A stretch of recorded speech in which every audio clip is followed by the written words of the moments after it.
adalah seni. Nah, selanjutnya yang nomor 4 adalah tepat lama pemberian. Kalau antibiotik itu minimal 3 hari, maksimal 5 hari ya. Kecuali untuk TBC itu selama 6 bulan. Ada yang ngomong kalau dengan sisipan itu bisa 7 sampai 8 bulan gitu ya. Tapi itu nanti dikonsultasikan dengan penyakit dalam. Dokter umum juga bisa sebenarnya ya. Jadi 2 bulan pertama adalah dengan dosis penuh, 4 bulan selanjutnya adalah dosis pemeliharaan namanya ya. Nah, kenapa harus 5 hari? Itu untuk mencapai sifat antibiotik itu bersifat sidal, bakterisidal, artinya dapat membunuh. Kalau dia tidak sampai di situ, itu yang kadang-kadang membuat cepat pasien mengalami resistensi karena kurang dari 5 hari ya, sehingga yang ada bersifat bakteriostatik, hanya melumpuhkan daripada bakteri. Kemudian tepat cara pemberian.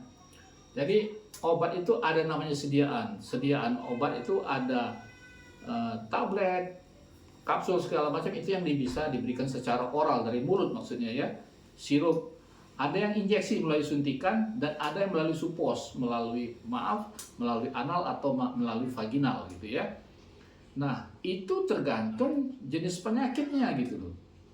Jadi contoh yang saya ngomong tadi, keputihan, kalau karena trichomonas dan dia ada sakit mah, itu bisa dikasihkan vaginal supos gitu ya. Nah, tepat cara pemberian juga tergantung pasien. Misalnya kalau untuk KB, kalau pasiennya cenderung tidak patuh, lebih bagus kita kasih yang KB injeksi gitu ya. Kemudian berikutnya penyakit sistemik. Misalnya penyakit sistemik itu artinya kena seluruh tubuh.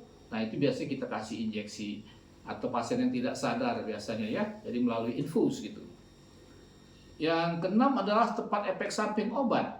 Jadi hindari efek sarogit. Pengertiannya begini, seorang dokter sebenarnya tidak boleh memberikan satu obat, misalnya satu obat B untuk menghilangkan efek samping obat A. Tidak boleh gitu ya, efek sarogit ya. Jadi kita lebih bagus mencari obat yang aman untuk pasien tersebut ya. Metabolisme terutama di hati dan ginjal. Jadi kalau sudah jelas pasiennya terkena penyakit hati, ya hindari obat-obat yang menimbulkan kerusakan hati, jadi sehingga memperparah penyakit hati ataupun ginjal gitu ya. Sifat obat yang bersifat asam misalnya ya, jangan dimakan perut kosong. Misalnya seluruh penghilang rasa sakit ya, obat-obat sakit kepala segala macam itu, obat demam itu bersifat asam. Juga ada antibiotik misalnya tetrasiklin HCl, jangan perut kosong dimakannya. Nitrofurantoin ya, beberapa beta-lactam dan lain-lain itu tidak boleh, untuk juga ada gastritis lambung. Makanya walaupun ada luka, kadang-kadang dokter memeriksa perut itu untuk memastikan apakah lambung Anda aman gitu ya. Adakah gastritis? Kalau ada gastritis, semua obat yang bersifat asam tidak boleh dikonsumsi dalam perut kosong gitu ya. Nah, khusus pemberian injeksi pada antibiotika yang bersifat asam harus deep muskuler, artinya harus masuk seluruh jarumnya ya. Jadi hati-hati, maaf dengan segala hormat kepada mereka yang kebetulan yang pantatnya kurang bagus ya, agak tepos lah. Jadi hati-hati untuk injeksi, lebih bagus makan obat yang lewat oral atau lewat makan ya. Nah, yang ketujuh adalah tepat kontraindikasi.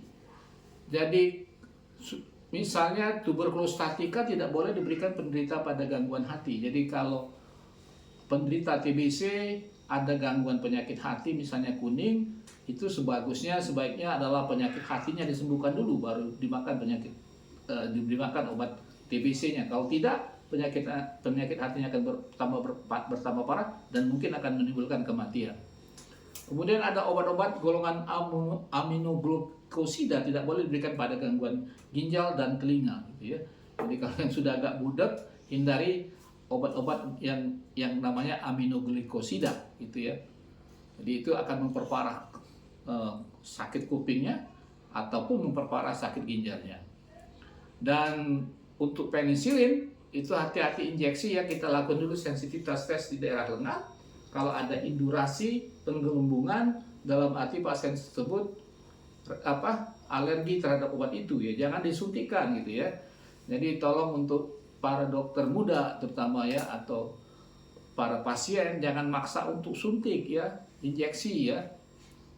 Injeksi itu kalau memang tidak ada alternatif lain diberikan, misalnya pasien koma, ya tidak bisa dia makan, dia terpaksa disuntik gitu ya. Atau orang operasi terpaksa disuntik gitu ya. Jadi suntikan ini yang paling berbahaya adalah kalau dia menimbulkan namanya reaksi alergi ya. Nah, namanya anaphylactic shock ya. Itu harus cepat ditangani. Itu bisa dalam waktu singkat meninggal karena efek samping obat atau bukan efek samping obat tapi reaksi alergi obat ya. Jadi jangan kebiasaan meminta injeksi kecuali memang tidak ada pilihan obat lain ya, karena tidak semua obat itu ada dalam bentuk semua preparat ya. Jadi ada obat cuman bisa diberikan secara oral, ada obat hanya bisa diberikan secara injeksi, ada obat hanya bisa diberikan misalnya secara suppositoria gitu. Ada yang hanya sebagai topikal misalnya obat tetes ataupun salep ataupun krim gitu ya. Itu ya. Dan terakhir ini ya, jadi untuk para pasien itu tolong ingat, bukan banyaknya obat ataupun dokter juga bukan banyaknya obat yang kita makan yang penting ya, tapi harus ngerti tepat interaksi. Jadi kalau kita memberi obat lebih dari satu macam, kita pastikan dulu obat dua macam itu bersifat sinergi, artinya saling menguntungkan begitu ya. Misalnya contoh amoksisilin dan asam gulafulanat itu saling menguntungkan, tapi tidak boleh diberikan bersifat antagonistik karena ini akan mubazir ya. Misalnya tetrasiklim diminum dengan produk susu atau antacid, efek tetrasiklinnya menghilang ya. Jadi percuma berobat gitu ya. Atau kloroquine ya, misalnya di daerah malaria, itu jangan dibarengi dengan antacid karena biasanya pasien malaria itu disertai mual, jadi di latas saja dikasih antacid ya. Itu tidak boleh ya, karena kloroquine-nya efeknya akan hilang ya. Jadi mubazir, tetap pasiennya panas. Nah, yang terakhir yang paling membahayakan pasien adalah potensiasi. Efek satu obat meningkatkan efek samping obat lain. Misalnya makrolid kemarin itu waktu COVID ramai sekali azitromisin ya untuk anti COVID ya, itu antibiotik makrolid contohnya. Itu tidak boleh dibarengkan dengan tiofilin karena akan meningkatkan keracunan daripada tiofilin. Tiofilin ini adalah obat asma gitu ya. Atau dengan ketoconazole, obat anti jamur gitu ya. Tidak boleh diberikan bersamaan, akan menimbulkan keracunan daripada ketoconazole ya. Itu dulu ya yang bisa saya sampaikan. Jadi mudah-mudahan Anda kalau sudah mendapat resep atau apa, Anda ngerti cara penggunaannya atau apa. Bila perlu tanyakan kenapa diberi obat ini, berapa itu ya. Terima kasih telah menonton. Silakan subscribe, like, and share. Ciao.